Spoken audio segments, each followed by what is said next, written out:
Bulan kemarin saya harus menghadiri undangan bisnis yang mengharuskan saya berangkat ke New York. Sebuah perjalanan yang melelahkan bagi saya. Mengingat Jakarta New York ditempuh bisa 24 jam.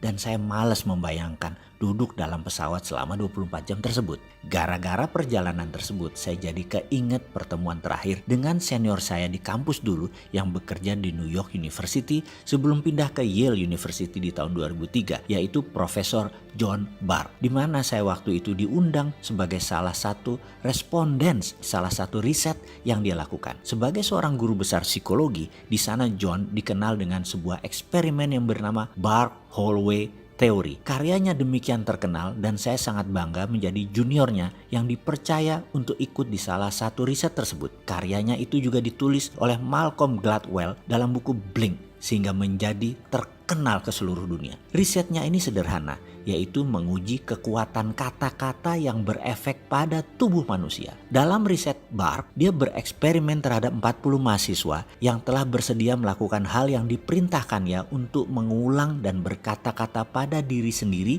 selama 30 hari. Atau kalau disederhanakan, disuruh melakukan self talk, bicara dengan diri sendiri selama 30 hari. Ke-40 mahasiswa dibagi dua kelompok, kelompok A dan kelompok B. Kelompok A adalah kelompok yang selama 30 hari selalu bangun dan aktif setiap saat harus berkata pada diri sendiri hal-hal yang baik, yang positif, yang menyenangkan. Misalnya, hidup ini indah, hidup ini enak, cuaca menyenangkan, rezeki lancar, selalu sehat, Tuhan baik, pemerintah benar, kerja gampang, sehat, lucu, asik, apapun kata-katanya yang berkonotasi fun, positif, diucapkan berulang-ulang dalam hati selama 30 hari selama sadar. Kelompok B setiap hari mengatakan hal-hal yang negatif, yang sulit, yang tidak menyenangkan. Misalnya, Tuhan jahat, memang nasib susah, kerjaan sulit, zaman gila, pemerintah korup, bangsa bejat, sialan, brengsek, cari kerja susah, jalan macet, sampah di mana-mana, pemimpin tolol, malas, semua hal yang memberi kesan marah, bete, galau, semua dikatakan berulang-ulang selama 30 hari selama sadar, kecuali tidur. Di hari ke-30, mereka diperintahkan untuk datang ke kampus antara jam 10 sampai jam 13. Sepanjang hallway atau koridor disiapkan kamera yang banyak karena ada 100 respondents dari beragam latar belakang hadir untuk menilai. Kita melihat via monitor, via kaca cermin yang semua tidak diketahui oleh peserta. Saya termasuk di antara 100 koresponden tersebut. Kami tidak tahu mana yang dari kelompok A, mana yang dari kelompok B. Kami hanya dikasih kertas, ada gambar foto peserta, beserta nama. Di sana ada dua kolom, A dan B. Kita hanya disuruh melihat gerakan mereka dan menulis apa perasaan kita pada saat itu. Kira-kira mereka dari kelompok A dicontreng A. Kalau dari kelompok B ya B. Sangat sederhana kan? Selama 3 jam kami berseratus menilai setiap mahasiswa yang jalan melalui koridor panjang tersebut. Setelah selesai, kertas direview, dikumpulkan dan kami lunch. Selesai lunch, 100 jawaban kami disorotkan ke layar LCD proyektor. Apa yang terjadi? Kami berseratus tepat menebak 40 peserta tersebut mana yang A dan B dengan ketepatan 95%.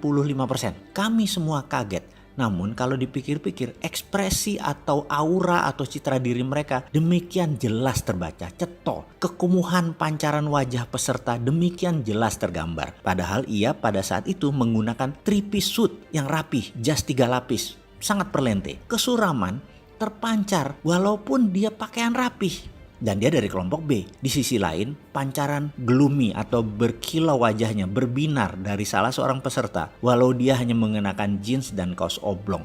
Demikian jelas terlihat sehingga mudah mengkonfirm bahwa dia dari kelompok A. Melihat ketepatan tersebut, banyak respondens bertanya apa yang terjadi. Termasuk saya sangat antusias. John menjelaskan dengan sederhana. Katanya demikian, manusia itu memiliki 1 triliun sel. Setiap hari mati kira-kira 30 miliar sel. Sehingga di hari ke-30 manusia itu berbeda dengan sel 30 hari yang lalu. Note, catatan aslinya sel itu adalah billion nano jumlahnya. Kita lanjut lagi. Dalam 30 hari, sel yang mati tersebut diganti atau tumbuh sel baru. Pada saat sel baru itu bertumbuh, sel tersebut netral sifatnya. Kita manusia bisa menulis apapun di sel ini dengan pikiran dan kata-kata. Maka kalau dalam 30 hari kita mengatakan hal-hal negatif berulang-ulang tanpa jeda, membuat tubuh kita, sel baru kita bereaksi sesuai apa database yang dituliskan, sehingga orang tersebut kumuh, butek, suram, tidak menyenangkan, dan lain sebagainya. Di sisi lain, kalau selama 30 hari ditulis database positif, hasilnya ya positif, wajahnya berbinar, kulitnya terang, ceria, auranya menyenangkan, kita menjadi ingin dekat dengan orang tersebut.